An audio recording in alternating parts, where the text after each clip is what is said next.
అందరికీ welcome to my mini blog. అస్సలే ఎండాకాలం వచ్చేసిందండి. గాలైతే వెయ్యట్లేదు. అప్పుడే నిజంగా మొన్నటి వరకు ఫ్యాన్ వేస్తే చలికి వణికిపోయే వాళ్ళం. ఇప్పుడు ఫ్యాన్ వేయకపోతే అస్సలు ఉండలేకపోతున్నాం. ఫ్యాన్ గాలే సరిపోవట్లేదు నిజంగానండి.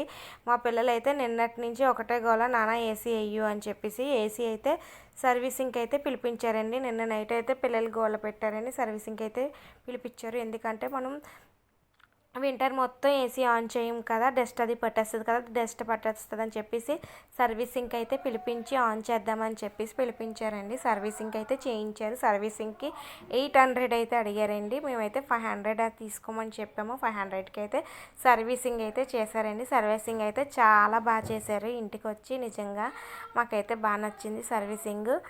అప్పట్లో సమ్మర్ అంటే చాలండి, నాకు చాలా ఇష్టం. ఎందుకంటే సమ్మర్ వచ్చిందంటే చాలు, మేడమైన బొంత దిండు పట్టుకొని వెళ్ళి పడుకోవాలని మా ఫ్యామిలీతో మేము పడుకునేవాళ్ళమండి. మా అమ్మ, మా నాన్న, మా అన్నయ్య, ఇంకా మా పెదనాన్న, మా అన్నయ్య, మా పెద్దమ్మ, మా తమ్ముడు వాళ్ళందరూ మేడమైన లైన్గా పడుకునేవాళ్ళమి. పడుకొని చాలా సరదాగా మాట్లాడుకునేవాళ్ళం. నైట్ మొత్తం కబుర్లు చెప్పుకొని సరదాగా ఉండేవాళ్ళమి. నెక్స్ట్ ఏమో చిన్న నోకియా ఫోన్లు అయితే ఉండేవండి మా నాన్న దగ్గర. నోకియా ఫోను, టాటా ఫోను ఉండేవి. వాటిల్లో అయితే గేమ్లు ఆడుకొని అయితే నేను పడుకునేదాన్ని అండి. కబుర్లు చెప్పుకుంటూ, కథలు చెప్పుకుంటూ చాలా బాగుండేది అప్పుడు సమ్మరు. ఇప్పుడు అలా లేదు కదండి. ఏదైనా అంటే ఏసీ అంటున్నారు. అప్పుడైతే చల్లగాల్లో పడుకుంటే చాలా బాగుండేది. ఇప్పుడు మాట్లాడితే ఏసీ అంటున్నారు. నాకైతే ఏసీలో పడుకోవడం అస్సలు ఇష్టం ఉండదు.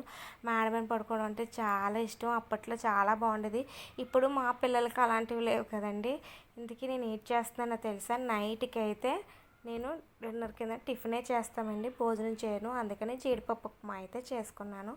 జీడిపప్పు ఉప్మాతో బొంబాయి చట్నీ అయితే చేశానండి. టేస్ట్ అయితే చాలా బాగుంటుంది.